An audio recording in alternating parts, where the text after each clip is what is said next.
नमस्कार दोस्तों, आपका स्वागत है अपने YouTube चैनल PFP में। आज हम ऐसे 5 स्टॉक्स के बारे में बात करने वाले हैं जो कि सुपर बुलिश ट्रेंड में चलते हुए नजर आ रहे थे, लेकिन फिलहाल उनका ट्रेंड बदलता हुआ नजर आ रहा है। बुलिश से बियरिश जोन में वो एंटर करते हुए नजर आ रहे हैं, बियरिश ट्रेंड में एंटर करते हुए नजर आ रहे हैं। तो आज हम वीडियो में समझेंगे कि कैसे हम पता लगा सकते हैं कि आगे कौन सा स्टॉक बियरिश ट्रेंड में जाने वाला है और ऐसी सिचुएशन में इन्वेस्टर को क्या अप्रोच रखना चाहिए, इसके बारे में भी पूरी चर्चा करेंगे। लेकिन उससे पहले अगर आपने चैनल को सब्सक्राइब नहीं किया है तो प्लीज सब्सक्राइब कीजिए। कुछ बेहतर जानना चाहते हैं, कुछ बेहतर सीखना चाहते हैं, स्विंग ट्रेडिंग के रिकमेंडेशन पाना चाहते हैं तो एज अ मेंबर हमें ज्वाइन करने के बारे में सोच सकते हैं।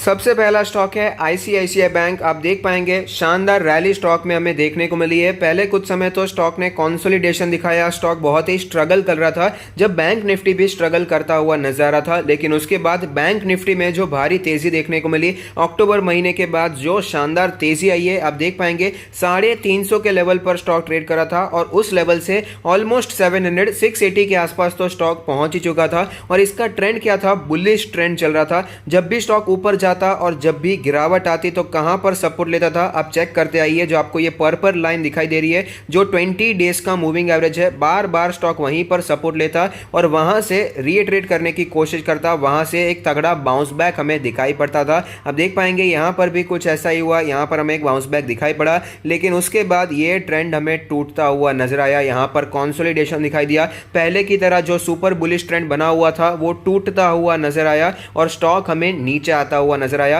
20 डेज का मूविंग एवरेज, ध्यान रखिए 20 डेज का मूविंग एवरेज, जो कि स्टॉक के लिए एक बहुत ही इंपॉर्टेंट सपोर्ट था। ट्रेंड पर चल रहा था स्टॉक, लेकिन फिलहाल यही सपोर्ट, यही लाइन एज ए रेजिस्टेंस दिखाई दे रही है। आप देख पाएंगे फिलहाल कुछ ऐसा ही होता हुआ नजर आता है। स्टॉक ने जब से ये सपोर्ट तोड़ दिया है, कुछ कंसोलिडेशन दिखाया, उसके बाद गिरावट दिखाई दी, उसके बाद जब एक बाउंस बैक आया तो इसी 20 डेज के मूविंग एवरेज के आसपास जाने के बाद एक रेजिस्टेंस फेस करना पड़ा और वहीं से एक प्राइस रिजेक्शन हमें दिखाई पड़ा। आप देख पाएंगे कितनी बड़ी रेड कैंडल का हमें निर्माण होता हुआ नजर आता है। उसके बाद वापस एक थोड़ा सा बाउंस बैक दिखाया, लेकिन आज भी उसी लेवल से यहां पर गिरावट है, उसी लेवल से रेजिस्टेंस दिखाई पड़ता है। तो स्टॉक ने ट्रेंड बदल दिया है। जो स्टॉक पहले 20 डेज के मूविंग एवरेज को रिस्पेक्ट करके ऊपर जा रहा था, अब उसे रिस्पेक्ट करके नीचे आता हुआ नजर आता है। जनरली यहां पर प्रॉब्लम क्या होती है कि जब स्टॉक बहुत ही ऊपर चले जाते हैं, फिलहाल आईसीआईसीआई बैंक बहुत ही पॉपुलर भी है, आपको यह पता ही होगा कि इतने सारे ब्रोकिंग फर्म्स थे जिन्होंने टारगेट दिए थे 700, 750, 800, कुछ तो दिए ही होंगे ऊपर के टारगेट्स। 700 तक तो मुझे भी याद है कि 700 और उसके ऊपर के टारगेट दिए थे। तो जब स्टॉक ऊपर जाता है तो अब लोग डरते हैं, लेकिन फिर 680 के लेवल से जब 600 रुपए का हो गया तो लोगों को लगता है अब ये स्टॉक सस्ता हो गया है, सस्ता हो गया है, यहाँ पर खरीद लेना चाहिए। लेकिन फिर ट्रेंड पूरा रिवर्स हो जाता है। ट्रेंड आप देख पाएंगे कि बियरिश होता हुआ नजर आता है। ये मैं नहीं कह रहा कि अभी स्टॉक बुरा हो गया है, अभी स्टॉक सिर्फ नीचे ही आएगा, 300 का हो जाएगा, लेकिन शॉर्ट टाइम के लिए स्टॉक में हमें स्ट्रेंथ लूज होती हुई नजर आई है और वीकनेस बढ़ती हुई नजर आती है। आप देख पाएंगे आरएसआई जो पहले 80 के आसपास ट्रेड करा था, फिलहाल हमें 45 के आसपास आता हुआ नजर आता है। बहुत ही ज्यादा वीक इंडिकेटर्स भी हमें यहां पर दिखाई देते हैं। तो ऐसी सिचुएशन में जनरली यही होता है, जब स्टॉक बहुत ही ओवर हाइप्ड हो जाता है, जब ब्रोकिंग फर्म्स उसे बहुत ही ज्यादा ट्रैक करते हैं, रिटेल निवेशक उसे पकड़ने की कोशिश करते हैं, लेकिन ट्रेंड तभी रिवर्स हो जाता है। तो इस बात का ध्यान रखना चाहिए। दूसरे स्टॉक की तरफ चलते हैं। यहां पर भी कुछ सिमिलर काइंड ऑफ सिचुएशन दिखाई दे रही है। एसबीआई में देखिए इतना ज्यादा मतलब स्पेक्यूलेशन हो रहा था। यहां पर एक गैप अप ओपनिंग देखने को मिली थी, एक अपर सर्किट हमें देखने को मिली, जिसके कारण एक नया रेंज देखने को मिला। ऑल टाइम हाई आप देख पाएंगे कि पहले इस रेंज पर कभी भी स्टॉक नहीं गया था। 350 का इसका पुराना रेजिस्टेंस था। ये लेवल को तोड़ के स्टॉक बहुत ही ज्यादा ऊपर निकल गया, 400 तक हमें जाता हुआ नजर आया। तो अब यहां पर ब्रोकरेज फर्म आ गए, यहां पर कितने तो ज्यादा 700 तक के टारगेट भी दे दिए थे, बुलिश टारगेट दे दिए थे। 700 800 तक के टारगेट हमें अचीव होते हुए नजर आ सकते हैं। तो ऐसी सिचुएशन में वापस यहां पर वही हुआ, रिटेल इन्वेस्टर हमें फंसते हुए नजर आते हैं। फिर से मैं आपको बताना चाहूंगा, दोहराना चाहूंगा, मैं ये नहीं कह रहा कि ये स्टॉक्स बुरे हैं, फंडामेंटल्स बुरे हैं, स्टॉक कचरा हो गया, लेकिन शॉर्ट टाइम के लिए अब ये ट्रेंड बियरिश हो गया है और ये कब रिवर्स होगा ये किसी को पता नहीं होता है। तो इसीलिए मैं आपको ये बार बार बता रहा हूं, स्टॉक बुरा है ऐसा मैं बिल्कुल भी नहीं बता रहा। तो यहां पर भी कुछ सिमिलर काइंड ऑफ सिचुएशन है। 20 डेज के मूविंग एवरेज पर स्टॉक चल रहा था, इसके इसके पहले भी आप देख पाएंगे 20 डेज के मूविंग एवरेज पर स्टॉक चल रहा था, उसके बाद ये ट्रेंड टूटा। कब रिवर्स होता है किसी को पता नहीं। उसके बाद वापस 20 डेज के मूविंग एवरेज पर स्टॉक दौड़ने लगा और हमें शानदार तेजी भी दिखाई। लेकिन फिलहाल की सिचुएशन आप देख सकते हैं आपके सामने है। इसी 20 डेज को ये बार बार रेजिस्टेंस की तरह फेस कर रहा है। जब भी स्टॉक वहां पर जाता है रेजिस्टेंस फेस करना पड़ता है और वापस स्टॉक हमें नीचे आता हुआ नजर आता है। तो ट्रेंड फिलहाल हमें रिवर्स होता हुआ नजर आ रहा है एसबीआई में भी। नेक्स्ट स्टॉक है आईडीएफसी फर्स्ट बैंक। फिलहाल भी यहाँ पर सेम सिचुएशन बनी हुई है। बैंकिंग स्टॉक्स में आपको ज़्यादातर यही सिचुएशन दिखाई देगी। बहुत ही तेजी आई थी लेकिन फिलहाल करेक्शन देखने को मिल रहा है जो कि ज़रूरी भी है। लेकिन कैसे ट्रेंड चेंज होता है ये बताने की कोशिश कर रहा हूँ। यहाँ पर मेरी कोई राय नहीं है कि स्टॉक खरीद लो या फिर बेच दो। जस्ट मैं आपको बताने की कोशिश कर रहा हूँ कि चार्ट को आप कैसे रीड कर सकते हैं। आईडीएफसी फर्स्ट बैंक में आपको पता ही है नंबर्स बहुत ही अच्छे देखने को मिले। इनकी जो रिटेल डिपॉजिट्स थी बढ़ती हुई नजर आई थी, फंडामेंटल स्ट्रॉन्ग होते हुए नजर आए। इसका लॉन्ग टर्म का आउटलुक हमें बदलता हुआ नजर आया जिसके कारण स्टॉक में एक शानदार रैली भी देखने को मिली। 20 डेज के मूविंग एवरेज पर 50 डेज के मूविंग एवरेज पर स्टॉक हमें चलता हुआ नजर आ रहा था। एक शानदार रैली दिखाई। स्टॉक कहां पर था? मार्च के क्रैश में 20 रुपीज के लेवल पर था और फिलहाल 70 का हाई भी लगा दिया था। तो आप समझ सकते हैं कितनी शानदार तेजी देखने को मिली। अगर सिर्फ 2021 की भी बात करें तो 3-4 महीनों में 30 रुपए का स्टॉक 70 रुपए का पहुंच चुका है, डबल हो चुका है, उससे भी ज्यादा हो चुका है। तो यहां पर तो काफी रिटेल इन्वेस्टर यहां पर घुसने की कोशिश कर रहे थे।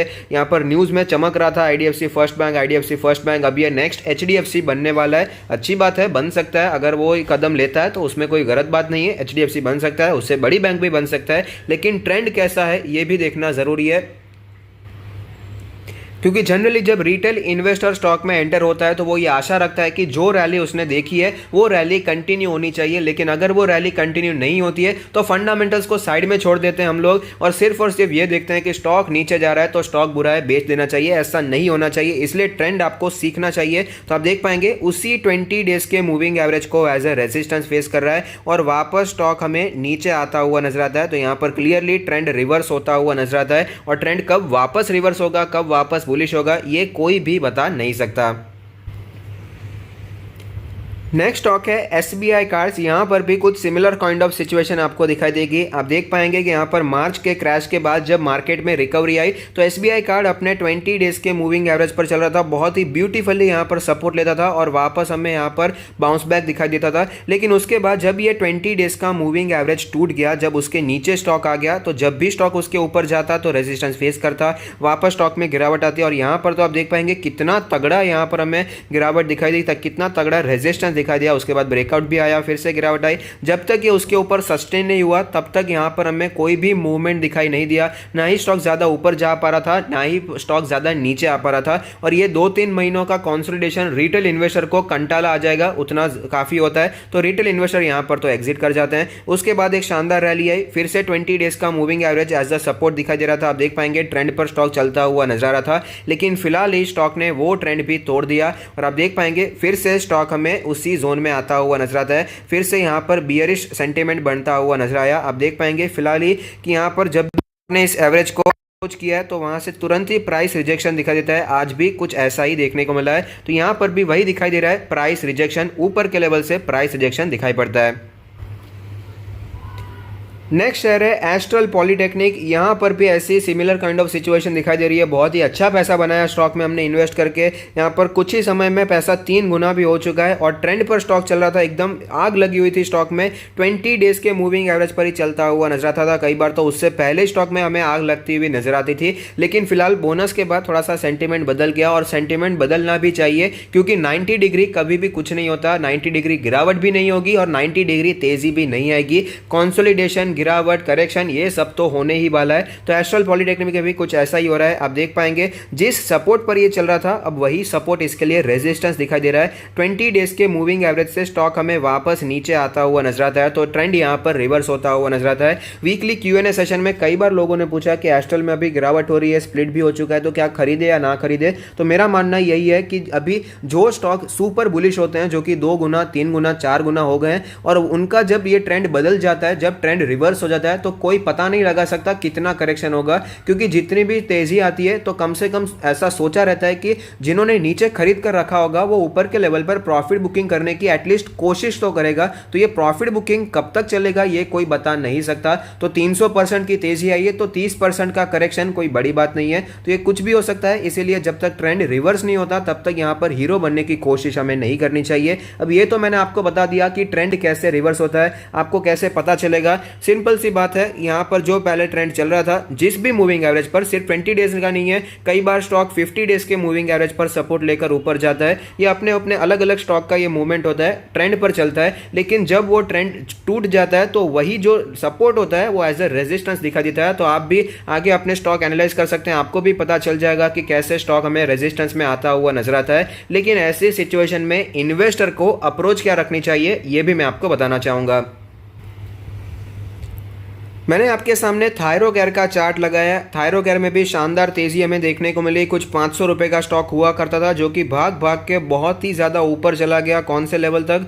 1200 के लेवल तक हमें ऑल टाइम हाई यहाँ पर देखने को मिला। और ये भी ट्रेंडिंग स्टॉक था, 20 डेज के मूविंग एवरेज पर चलता हुआ नजर आता था। आप देख पाएंगे 20 डेज के मूविंग एवरेज पर बार बार सपोर्ट लेता था, और एक बार तो सपोर्ट लेने के बाद क्या शानदार तेजी आई। 700 750 का स्टॉक था जो कि डायरेक्टली 1100 तक पहुंच गया। तो आप समझ सकते हैं कितना ट्रेंडिंग स्टॉक हुआ करता था। लेकिन उसके बाद करेक्शन भी कुछ ऐसा ही देखने को मिला। जब ट्रेंड यहां पर बदल गया, आप देख पाएंगे कि 20 डेज के मूविंग एवरेज को कितना बड़ा रेजिस्टेंस लेना पड़ा। यहीं पर बार बार स्टॉक रेजिस्टेंस लेता, गिरावट दिखाई देती। जब भी स्टॉक ऊपर जाता बिल्कुल भी सस्टेन नहीं हो पाता, वापस गिरावट हमें दिखाई पड़ती थी। यहां पर 20 डेज से ज्यादा ये 50 डेज के मूविंग एवरेज पर एक्चुअली रेजिस्टेंस फेस करा था, और वापस हमें यहां पर गिरावट दिखाई दे रही थी। तो ट्रेंड यहां पर हमें रिवर्स होता हुआ नजर आया। लेकिन उसके बाद आप देख पाएंगे वापस ट्रेंड उल्टा रिवर्स हो गया है, वापस स्टॉक हमें बुलिश होता हुआ नजर आया। अगर आपको याद होगा तो थायरोकेयर में मैंने आपको कुछ दिनों पहले एक आध 2 महीना हुआ रहेगा, यहां पर मैंने आपको बाइंग सजेस्ट की थी।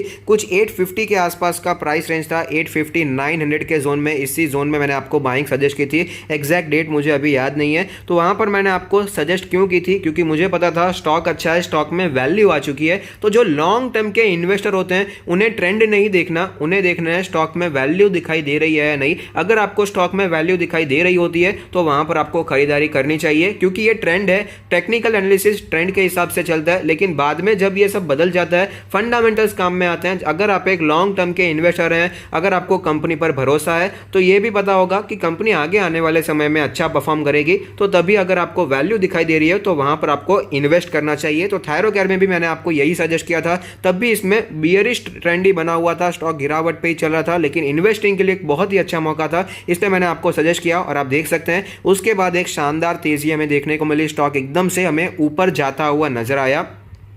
लेकिन सेम सिचुएशन में स्विंग ट्रेडर को, पोजिशनल ट्रेडर को, या भी किसी भी टाइप के ट्रेडर को अलग सोचना चाहिए।